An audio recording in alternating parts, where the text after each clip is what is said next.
Hey everyone, JJ Wilson here, and now we get to cover chapter 47 of the main story GANGSTA. And what an epic chapter this was. Like, the outcome of this totally took me by surprise. I mean, Marco is clutch. That's all I'm going to say, the guy's clutch. Let's just see what he did exactly. And to start off, we get to see the hug of Connie and Marco. They embrace. And what actually happened was, in the last chapter, there was some debris falling down, like some scaffolding and some rebar falling down on top of Connie and Marco. But somehow Marco was able to not only save Connie, but before that he was able to tie up his cut off leg. And he used that kind of to help him stand up. So I don't know how he did that so quick, but he did. But now he's looking like Hausen. The other Twilight from the guild, he also has a peg leg. I think it's his left leg. So now Marco, just like Hausen, is standing on a peg leg, but he actually made it himself using some of his wires. And so he's got Connie, and she's happy that it took him long enough to do something to help her out, you know. And of course, Beretta cannot believe her eyes. She's pretty upset right now what's going on. And Marco starts his attack. He throws some stuff at her. And Beretta easily dodges that, and she's about to swipe him again with her whip. But check this out. Somebody catches it. And look who it is, a Striker. Beretta can't believe her eyes. Like, what the world? Striker manages to stop her attack. Because he wants to get at Marco and Connie, not her. And on this next scene here, the Striker, he's specifically going after Connie. He went right past Marco. So he's trying to go after the weakest link first, just so he can piss off Marco even more. But he wasn't about to let that happen. And in the middle of that chapter, we get a side scene, which I'm glad it didn't last very long. I'm just really glad it didn't. It's Hausen, and he's with Galahad. He also has his two partners here, the little kids here, Arthur and Sir Lancelot. Arthur is the one with the ponytail, and Lancelot's the one with the glasses. So he's telling the boys to go get some more backup from the guild so they can help out Marco Marco and Connie here. But Galahad tells him no. There's no point in doing that. And if you go back to the last chapter that I talked about, the flashback with the special court case that Spies or Marco had to go through. Basically what went down was the fact that Marco was going to live for a specific day, according to Galahad.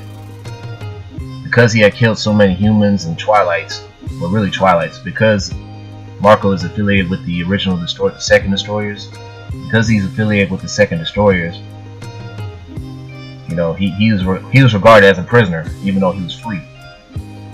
Because he was under strict supervision of the Christian family. And anything that he did within the city of Vegasum, he had to do it on behalf of the family. He couldn't do it out of his own free will, because he served them. And so, because of this, now that he left the Christian family in order to save Connie, his girlfriend or fiance, now, you know, it's official. He can't come back to the family anymore.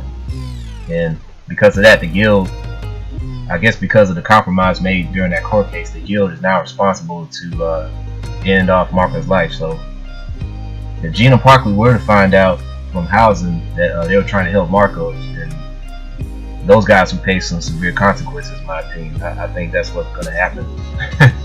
So Galahad, as much as he hated to say it, because he worked with Marco for so many years under the Christian family to protect Beretta on Luca's behalf, so it's pretty fucked up. So that's what's going to happen with Marco. He's not going to get any help from the guild at all.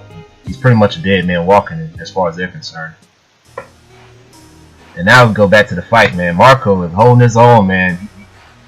He managed to wrap his hands around his gauntlets, and he's going in on Striker. This is crazy. And then you can see Connie back there kind of smirking like, yeah, take that, sucker. And yeah, Striker's just trying his hardest to get at the two, man. But Marco ain't letting him have it. He's going in on him. he managed to hit him again, and he sends a line into a column, and it breaks off, and that warehouse is about to go.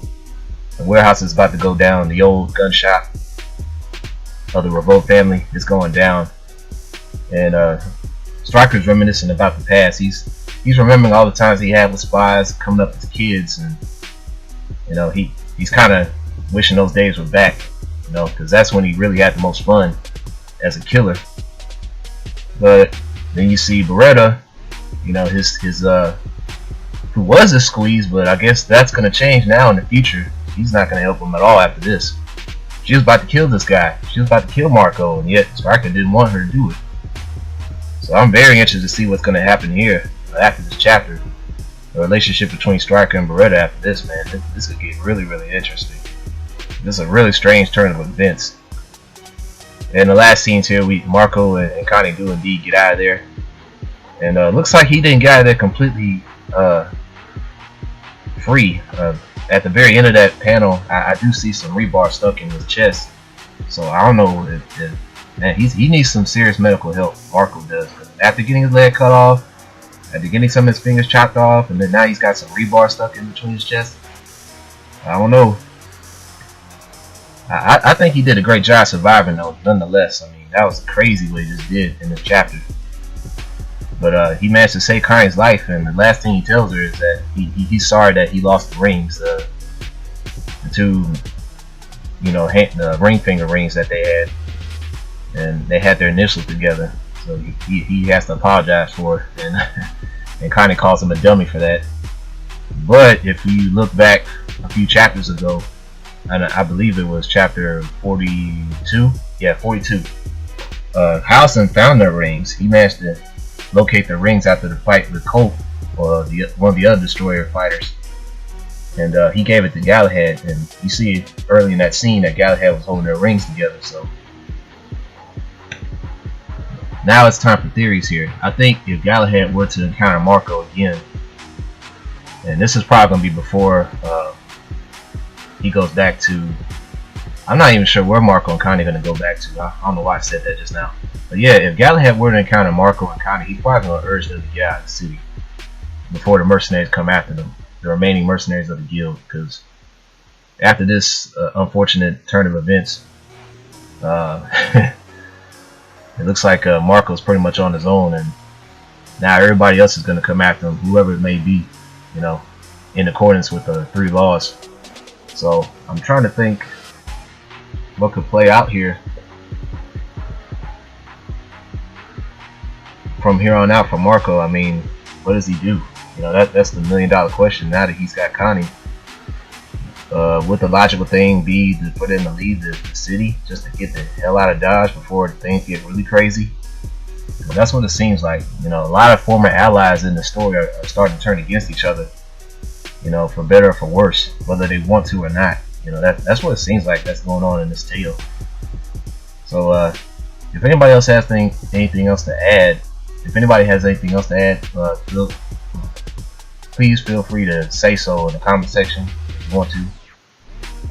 Yeah, this was a pretty epic fight, man. This the conclusion to this fight between Striker and Marco. It was just amazing. But yeah, that's gonna be it from here. Hope you guys have a good one, and I'll see you all next time when I get chapter 48.